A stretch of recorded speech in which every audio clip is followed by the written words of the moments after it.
What would you choose? What Just Neighbors calls walking in the shoes of another is the beginning of what Catholic social teaching calls solidarity. This first session of Just Neighbors is a first step toward solidarity because it asks us to walk in Annie's shoes rather than judge her or even act on her behalf. By moving through the maze of difficult decisions that Annie must navigate, we can enter into solidarity with Annie and experience some of the pain and frustration that she feels. People with limited resources often live in isolation and fear. Annie's fear is palpable. Think again about the story of the disciples on the road to Emmaus after the death of Jesus and the faith sharing you had in relation to it.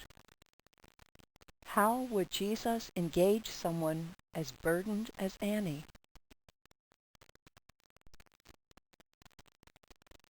Solidarity is more than an abstract idea. This passage summarizes Pope John Paul's thinking about it. It's drawn from his experience and response to living in totalitarian, atheistic states, both far right, Nazism, and far left, communism. Solidarity is not a feeling of vague compassion or shallow distress at the misfortunes of so many people, both near and far. On the contrary, it is a firm and persevering determination to commit oneself to the common good, that is to say, to the good of all and of each individual, because we are all really responsible for all. This determination is based on the solid conviction that what is hindering full development is that desire for profit and that thirst for power already mentioned. These attitudes and structures of sin are only conquered, presupposing the help of divine grace, by a diametrically opposed attitude, a commitment to the good of one's neighbor with the readiness, in the gospel sense, to lose oneself for the sake of the other, instead of exploiting him or her, and to serve them instead of oppressing them for one's own advantage. In other words, Pope John Paul II was saying that we are all in this together. We owe it to one another as brothers and sisters of Jesus to help one another along life's rocky roads. Solidarity will often require a change in attitude. It tells us that because we are all children of the Creator, we can never look down on our lower income neighbors. Solidarity is a profoundly countercultural virtue, challenging our tendencies to see some as other than we, and judging who is deserving and who is not. How can we apply Catholic social teaching's principle of solidarity as we serve people like Annie? How can we influence our community, our church, and our nation to apply the principle in their responses to people living in poverty? We'll look at a few examples from people who moved in solidarity out of a gospel-based perspective. The underlying theme is, we are all part of the human family, and we are responsible to God for one another. You may remember the union in Poland that called itself Solidarity, a labor movement that helped overturn communist rule in Poland. Karol Wojtyła was a supporter of the movement before and after becoming Pope John Paul II. Solidarity is the principle that calls us to embrace the condition of others and to understand it, rather than caring for others from a distance. Solidarity became an important principle for those ministering in South America, where authentic ministry required living with and among people as one of them, not as one who would drop in with a hand out. Archbishop Romero stands as an example of someone who moved from the kind of background most of us have experienced, albeit in a Central American context, to radical solidarity with his people, most of whom were struggling economically and socially. Like him, we must be open to the poverty of our people and acknowledge that we are all vulnerable to it. We must be willing to share the burden. Both situations give us examples of the principle of solidarity. People who want to help within the context of solidarity do not, in the words of Dr. Martin Luther King Jr., fling coins at a beggar. Instead, they stand with the people they serve, sometimes providing for their immediate needs, but often joining them in the struggle against systems and institutions that create or sustain oppressive conditions. Dr. King not only stood with those made poor, and in a sense still enslaved, in our country, but also challenged our nation and others to look differently at situations, including the Vietnam War, in which we were immersed. He knew firsthand that analysis of any conflict looks very different from the perspective of those on the inside. Look at Jesus himself. His life is a model of solidarity. He became one of us, sanctifying humanity and affirming in each of us the dignity befitting our creation in God's image and likeness.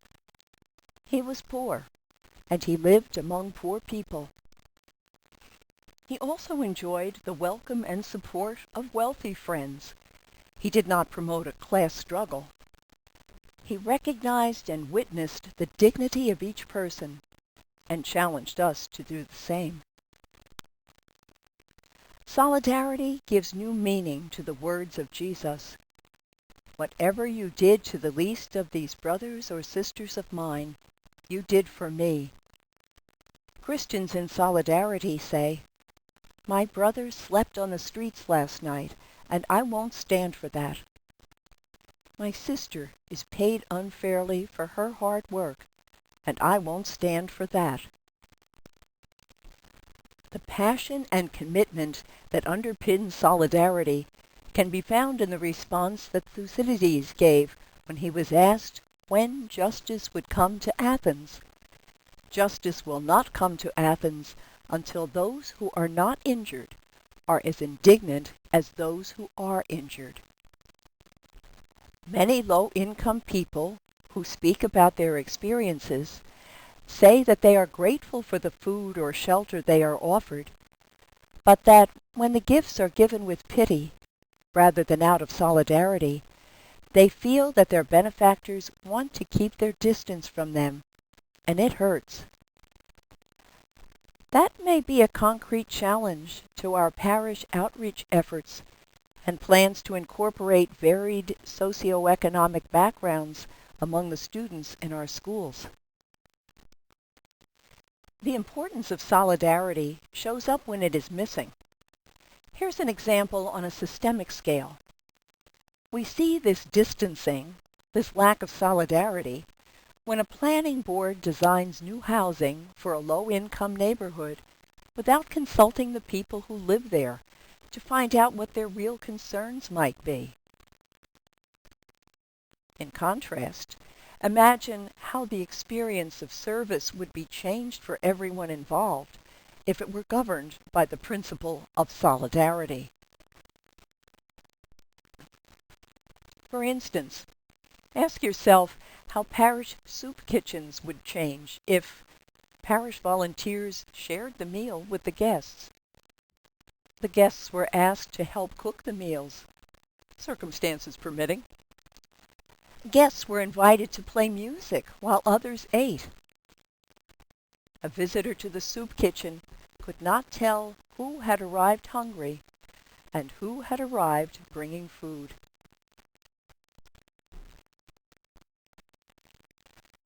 Solidarity is our expression of the way God's love gets carried out in caring for poor and vulnerable people. We need to recognize one another's dignity because we are interrelated. We are all part of one human family. Wisdom from an Aboriginal woman of Australia.